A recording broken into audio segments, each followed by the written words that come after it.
नमस्कार, स्वागत है आप सभी का। मैं हूं आपके साथ शैलजा त्यागी। तो गोरखपुर के श्री चित्रगुप्त मंदिर सभा के पदाधिकारी और कार्यकारिणी सदस्यों के शपथ ग्रहण समारोह का आयोजन किया गया, जिसमें सीएम योगी आदित्यनाथ ने शिरकत की।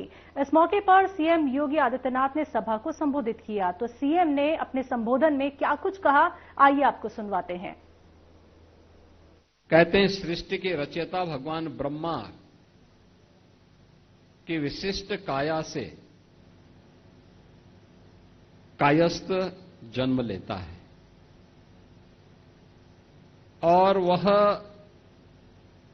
भगवान चित्रगुप्त के रूप में इस सृष्टि के सभी प्रकार के लेखा जोखा को रखने के व्यवस्था करता, उसके कर्म साधना को, यानी अच्छा कर्म करेंगे तो अच्छे फल प्राप्त होंगे, बुरे कर्म करेंगे तो बुरे फल प्राप्त होंगे। उस पूरी व्यवस्था के साथ जोड़ करके पूरे समाज को कैसे धार्मिक बनाना है, कैसे अध्यात्म के पथ पर अग्रसर करना है, यह कार्य यह सभा कर रही है। और पिछले हजारों वर्षों से यह परंपरा चली आ रही है। यहीं पर नहीं, पूरे देश के अंदर कायस्थ समाज एक प्रबुद्ध समाज माना जाता है, पढ़ा लिखा समाज। और जीवन का कोई ऐसा पक्ष नहीं है, क्या धर्म का, क्या अर्थ का, क्या प्रशासन का, क्या व्यवसाय का, क्या चिकित्सा का, क्या शिक्षा का, जिसमें इस समाज से जुड़े हुए विभिन्न महापुरुषों ने अपना विशिष्ट योगदान न किया हो। याद करिए, गुलामी के कालखंड के दौरान जब ये देश भारत और भारतीयता की विस्मृति के दौर से गुजर रहा था, गुलामी की कालखंड से गुजर रहा था, तब शिकागो की धर्म सभा में इसी परंपरा में पैदा हुआ एक सन्यासी दुनिया के सभी धर्मगुरुओं के सामने इस बात का उद्घोष करता है कि मैं भारत की उस परंपरा से आया हूं जिसने सदैव मानवता के कल्याण का मार्ग प्रशस्त किया, और जो दुनिया के सामने इस बात की उद्घोषणा भी करता है कि मुझे गर्व है कि मैं हिंदू हूं। और स्वामी विवेकानंद, याद करिए, इसी परंपरा में तुम मुझे खून दो मैं तुम्हें आजादी दूंगा का उद्घोष करने वाले नेताजी सुभाष चंद्र बोस पैदा हुए। यानी कलम का ही नहीं, तलवार की भी पूजा की है। और दोनों के समन्वय से ही समाज और राष्ट्र की व्यवस्था चलती है। याद करिए, स्वतंत्र भारत में भारत का संविधान कैसे बनना चाहिए, उत्तर दक्षिण पूरब पश्चिम क्षेत्र, भाषा, जाति, मत, मजहब, इन सब को एक साथ एक मंच पर ला करके खड़ा कर ले। कोई नाम, तो नाम आया डॉक्टर राजेंद्र प्रसाद जी का।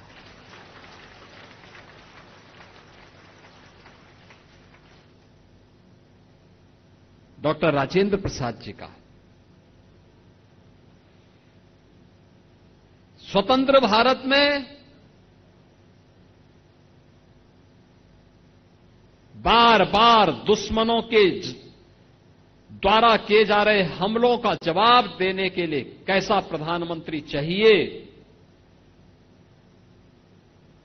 तो लाल बहादुर शास्त्री ने 1965 में पाकिस्तान को नाकों चने चबवा करके स्वतंत्र भारत में पाकिस्तान को उसकी औकात दिखाने का काम भी किया था।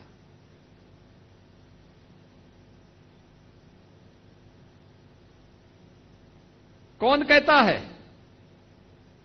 कि कायस्थ समाज केवल अपने कारोबार तक ही सीमित है, केवल कलम तक ही सीमित है? 1975 में जब लोकतंत्र का गला घोंटने का काम किया था, तब जयप्रकाश नारायण जी आगे आए थे। क्रांति का संघनाद उन्होंने किया था। और जब लोग ये बोलते थे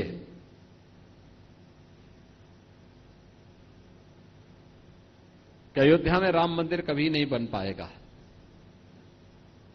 तो महर्षि महेश योगी जी ने हॉलैंड में राम के नाम पर सिक्का चालू कर दिया था। यानी भारत से बहुत दूर हॉलैंड में उन्होंने भगवान राम के नाम पे ही करेंसी जारी कर दी।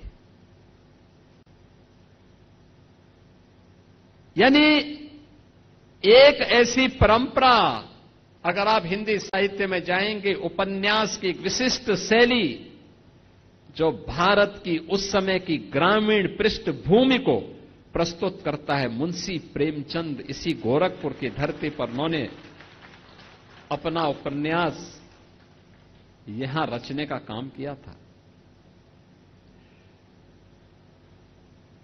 कौन से ऐसा क्षेत्र है? एक लंबी फेरस्त है।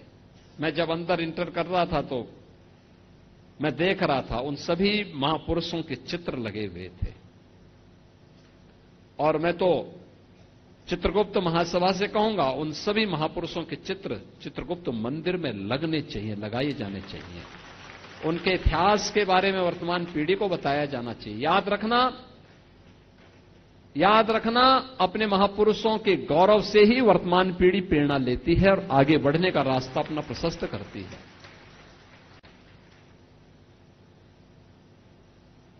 शालीनता और सज्जनता किसी भी व्यक्ति के अपने गुण हैं, अपने संस्कार हैं, लेकिन उस शालीनता और सज्जनता में भी राष्ट्र प्रेम और क्रांति के ज्वार छुपे हुए हैं। यह नेताजी सुभाष चंद्र बोस ने भी दिखाया था, जयप्रकाश नारायण जी ने भी दिखाया था, स्वामी विवेकानंद ने भी दिखाया था, और लाल बहादुर शास्त्री जी ने भी, और मुंशी प्रेमचंद की लेखनी ने भी। यानी कोई ऐसा दौर नहीं जब इस समाज ने देश के लिए बहुत कुछ न किया हो, बहुत कुछ योगदान न दिया हो।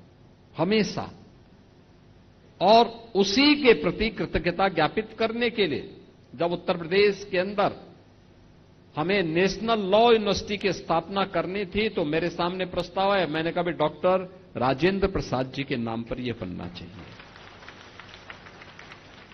प्रयागराज में हम डॉक्टर राजेंद्र प्रसाद जी के नाम पर लॉ यूनिवर्सिटी की स्थापना कर रहे हैं,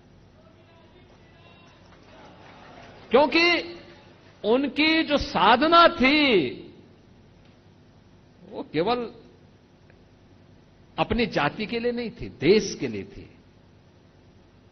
पूरे देश के लिए थे। डॉक्टर राजेंद्र प्रसाद जी पहले राष्ट्रपति थे जो माघ मेले में पूरे 1 महीने प्रयागराज में रहकर के भारत की सनातन परंपरा को मजबूती देने का काम करते थे। कुंभ के दौरान वहां रहते थे। प्रेसिडेंट सूट वहां बना हुआ है किले में, आज भी आप जाएंगे। डॉक्टर राजेंद्र प्रसाद जी की स्मृतियों को बार बार चिल्ला के कह रहा है।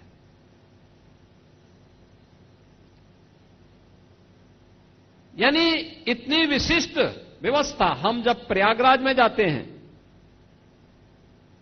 वहां पर सबसे पुरातन संस्थाओं में से कायस्थ पाठशाला, आप जाइए कितनी संस्थाओं का संचालन हो रहा है।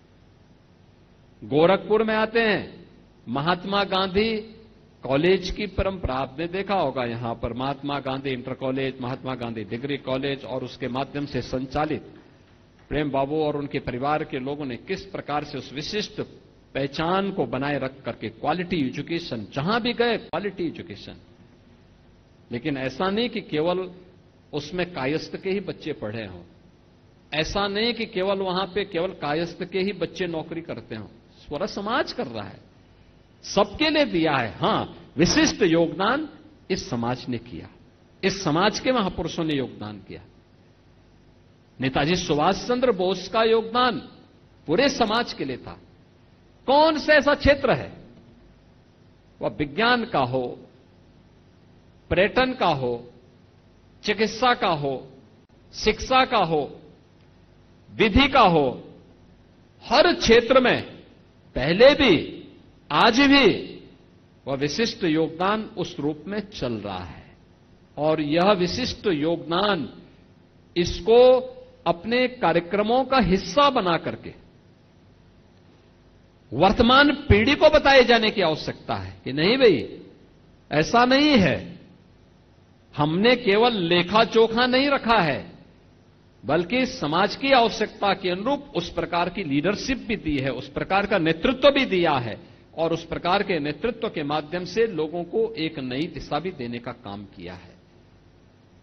कला के क्षेत्र में अमिताभ बच्चन का कोई मुकाबला है क्या?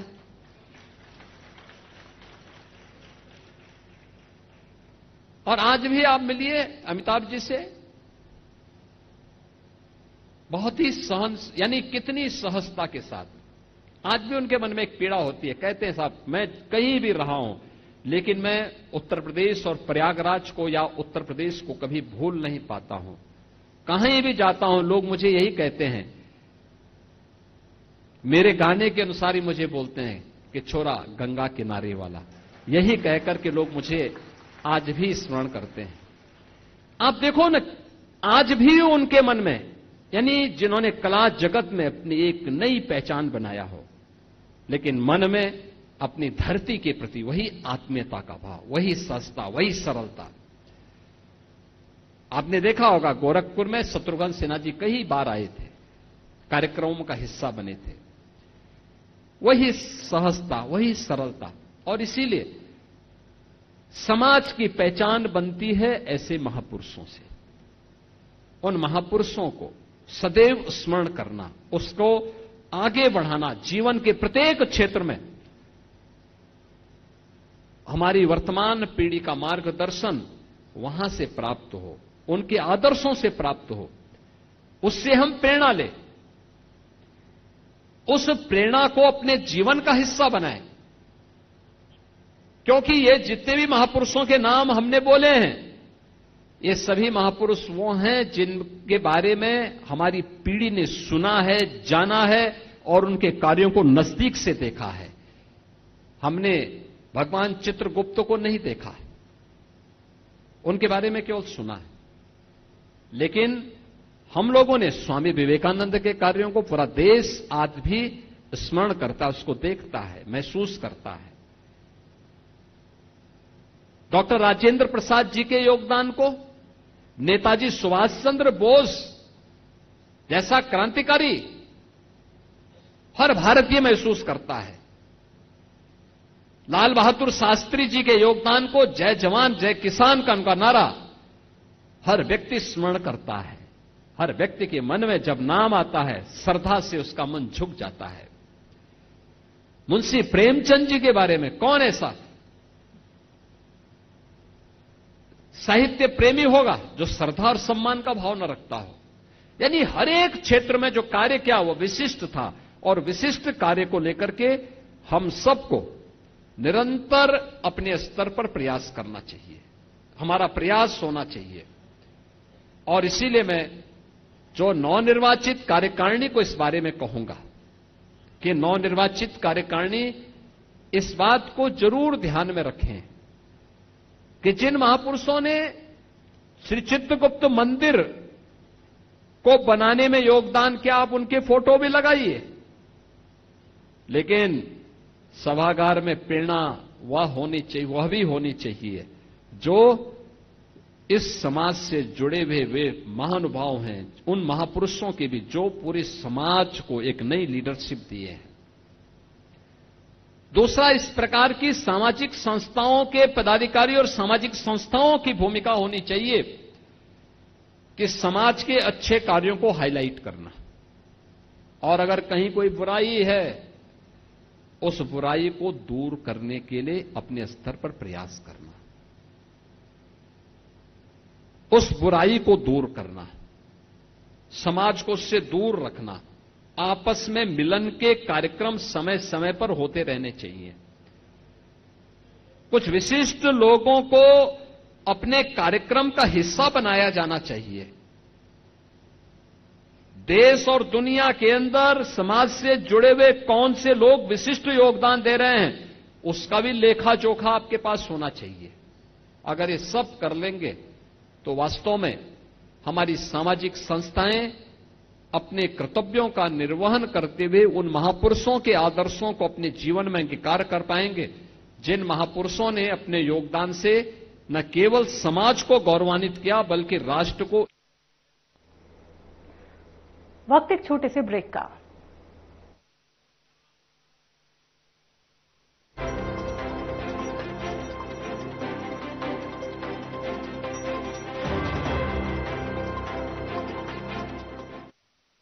क्या आप जिम जाते हैं, कसरत करते हैं, फिर भी आपकी सेहत नहीं बनती?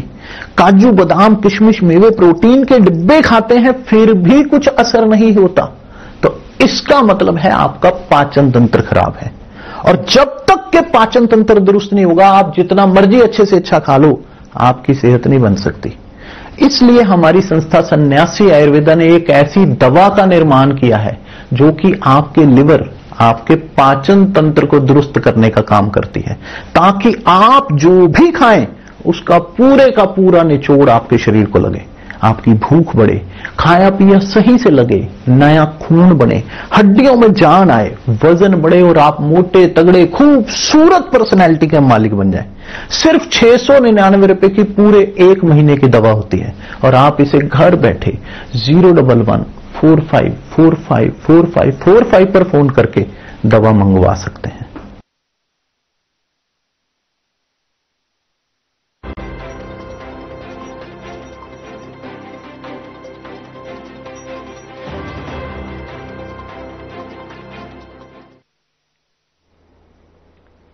ब्रेक के बाद एक बार फिर से आप सभी का स्वागत है। बढ़ते हैं अगली खबर की तरफ। बस्ती में सरस्वती शिशु मंदिर के भूमि पूजन और शिलान्यास कार्यक्रम का आयोजन किया गया। आपको बता दें, जिसमें योगी आदित्यनाथ शामिल हुए। शिशु मंदिर का शिलान्यास उन्होंने किया। इस मौके पर सीएम योगी आदित्यनाथ ने सभा को संबोधित किया। इस कार्य के लिए बधाई देते हुए बस्ती वासियों को इस कार्य के लिए अपनी शुभकामनाएं देता हूं। भारतीय मनीषा ने ज्ञान के बारे में कहा कि सा विद्या या विमुक्त ये, यानी विद्या वह है जो हमारी मुक्ति का मार्ग प्रशस्त कर दे। मुक्ति का मतलब हमारे जीवन में हमारे आगे बढ़ने के मार्ग को प्रशस्त कर दे, आगे बढ़ने का मार्ग के लिए हमें मार्गदर्शन कर दे।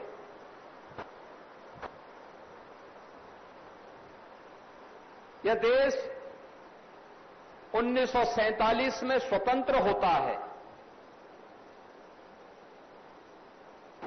लेकिन 1947 में स्वतंत्र होने के बाद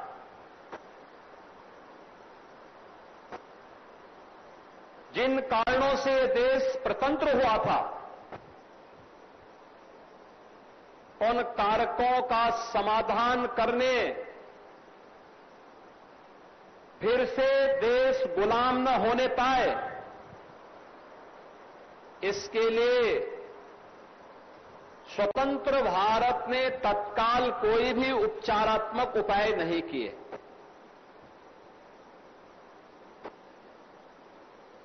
और इन्हीं विसंगतियों को दूर करने के लिए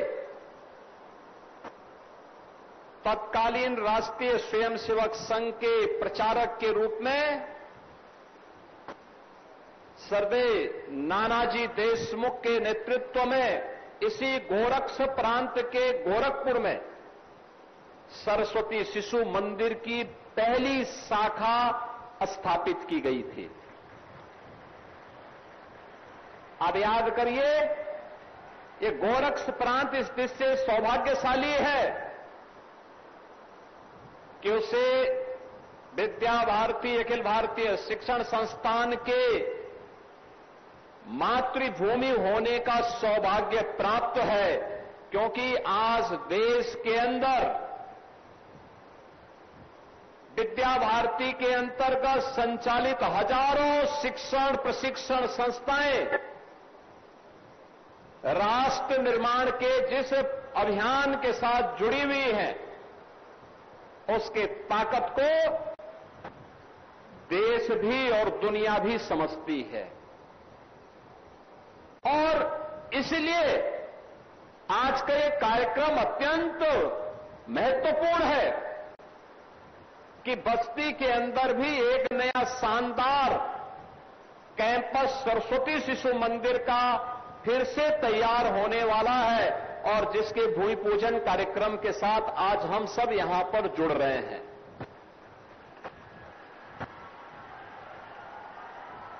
भारत के अंदर भारत की शिक्षा कैसे होनी चाहिए, यह आजादी के 5 साल के बाद